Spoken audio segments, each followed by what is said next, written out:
j'ai la conviction qu'on ne peut pas réussir ce défi immense de la bascule si on ne réalise pas un effort d'union sacrée.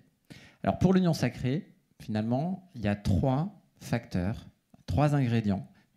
D'abord, il faut des énergies.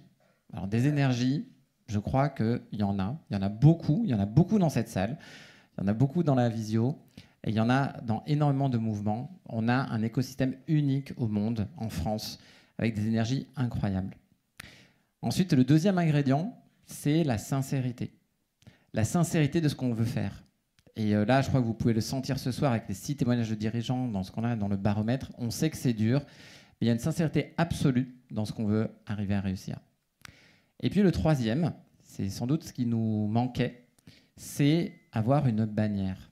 Avoir en fait cet étendard derrière lequel on peut tous se ranger pour, en vue de cette union sacrée, vraiment réussir la bascule. Alors là, c'est un slide qu'on a fait spécialement pour ce soir, un peu en mode draft, mais on veut vous le partager. On va l'appeler la forêt Regen. Et dans cette forêt, alors c'est celui de bas en haut, on va prendre un petit peu de temps et chacun peut se poser la question de où il est dans cette forêt. Est-ce qu'il est déjà dans cette forêt? Est-ce qu'il veut venir dans cette forêt? Et peut-être que cette forêt, elle peut un peu tout changer. Alors, en bas, ça se lit, il y a 4 étapes. En bas, c'est effectivement le mycélium, l'humus, tout ça. Ce qui nous rassemble, le socle, c'est les grandes valeurs, les grands principes qu'on peut avoir en commun. Je vous laisse les lire. C'est quand on voit tout un tas de mouvements, tout un tas de conférences auxquelles on peut assister, c'est vraiment ce qu'on partage, c'est le socle de valeurs. Si on remonte, on a des arbres. Alors ici, j'ai mis des mouvements, il y en a beaucoup qui sont ici dans la salle. Je pense qu'ils vont se reconnaître, je les remercie d'être ici dans la salle. C'est des arbres qui font grandir en fait notre mouvement collectif. Et en fait, en France, on est déjà des dizaines de milliers. Alors, si je prends juste ceux, les fresqueurs, les shifters, Team for the Planet, que vous voyez là, en fait, ces arbres, ils commencent à grandir fortement. Et en fait, tous ces arbres, ils commencent à constituer une forêt.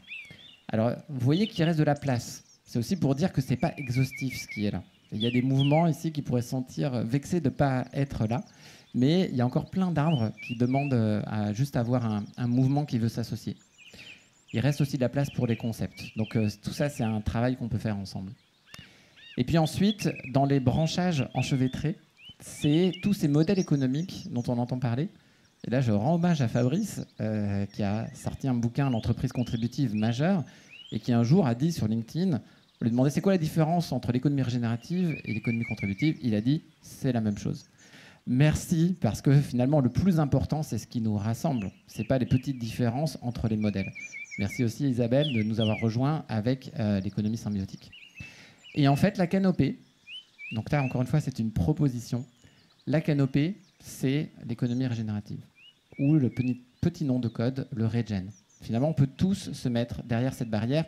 Quand on voit la SPEC AFNOR, si vous lisez les 63 pages de la SPEC AFNOR, finalement, c'est quasiment un programme derrière lequel on peut se ranger pour essayer de réussir la bascule.